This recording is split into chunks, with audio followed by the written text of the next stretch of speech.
Hey killers, you're watching Totally Half Baked, and today we're making Danny Rolling's last meal.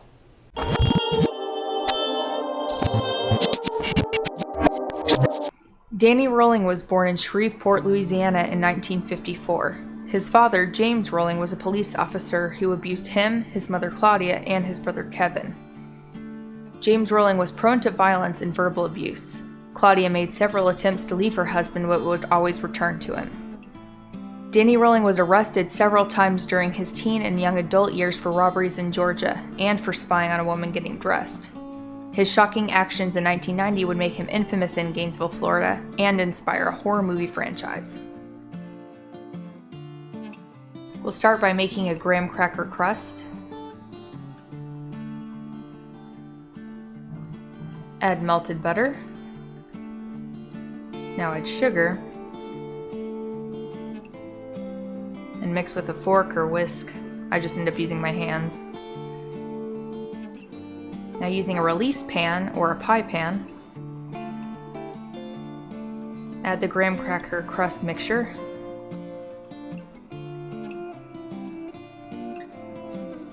And spread it evenly on the sides and the bottom of the pan. Now bake it at about 350 degrees for 10 minutes.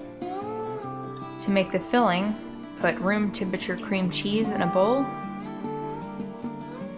and blend.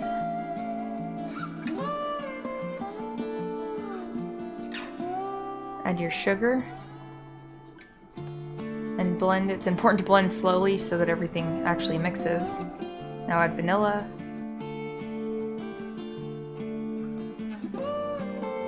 And eggs. And blend together until really smooth. Next, take your filling and add it to the cooled down graham cracker crust.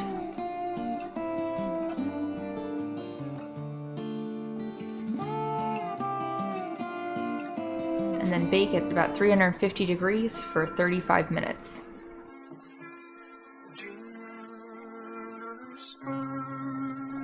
Rolling went on a 3-day killing spree on August 24th, 1990. His first victims were Sonia Larson and Christina Powell, two 17-year-old university students.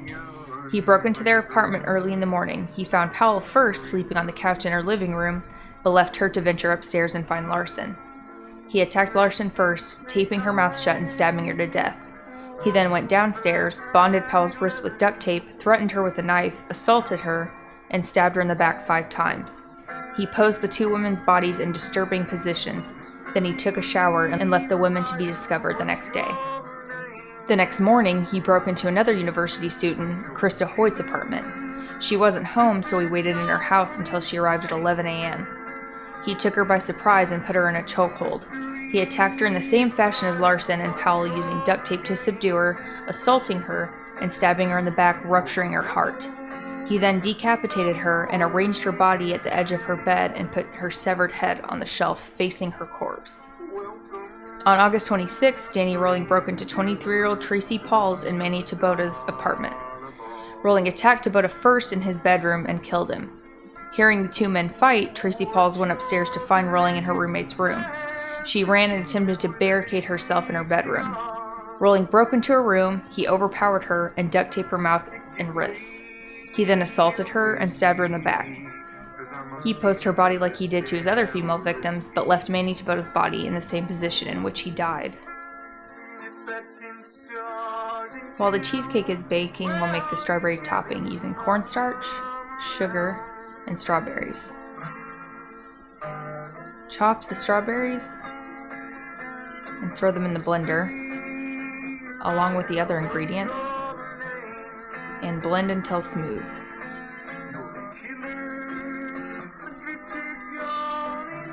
Now take the mixture and cook it in a saucepan on about medium heat, just until thickened.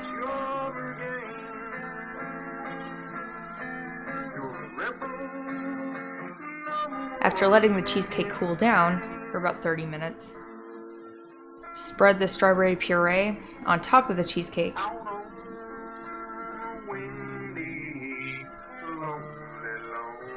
And if you want to, add decorative sliced strawberries on top. I was trying to make a flower, and it just kind of looks like a Demogorgon.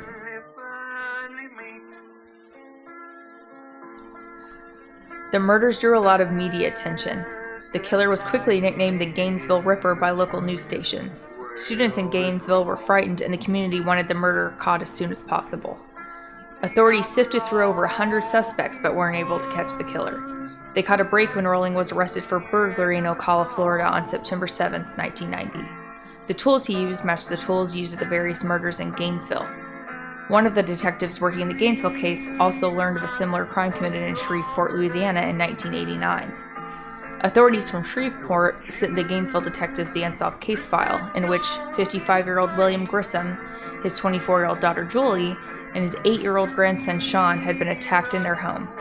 The three were found dead, but Julie Grissom's body had been mutilated, cleaned, and posed.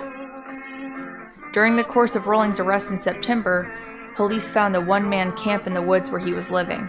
The camp was located near the university in Gainesville and contained tons of evidence linking Danny Rolling to his crimes. The police also found a tape recorder of audio diaries that alluded to the crimes, as well as country songs he composed, including the song you've been listening to.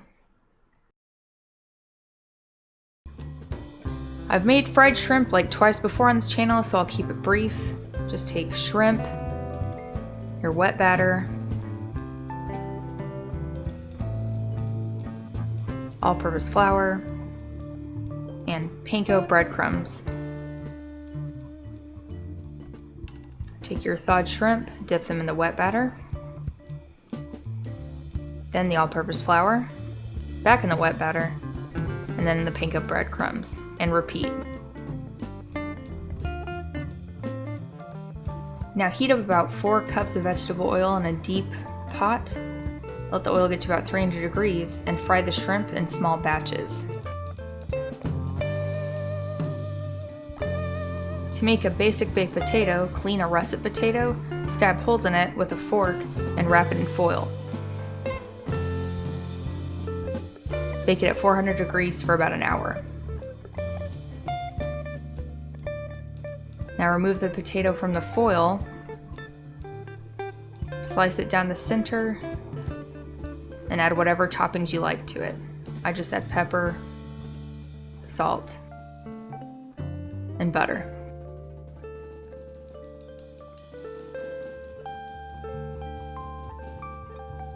To make baked lobster tail, you'll need lobster tails, melted butter, and lemon juice.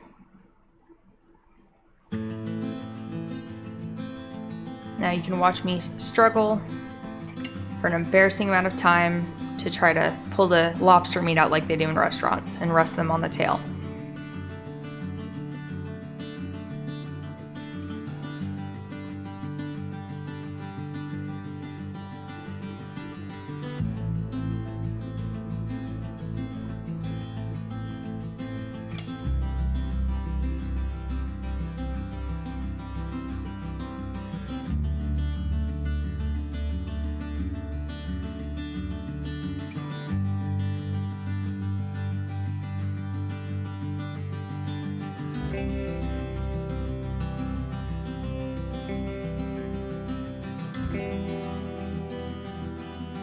Okay, now that they're finally done, take lemon juice and pour lemon on top of each lobster tail. Now take your butter and spread it over each lobster tail and bake at about 450 degrees for 10 minutes.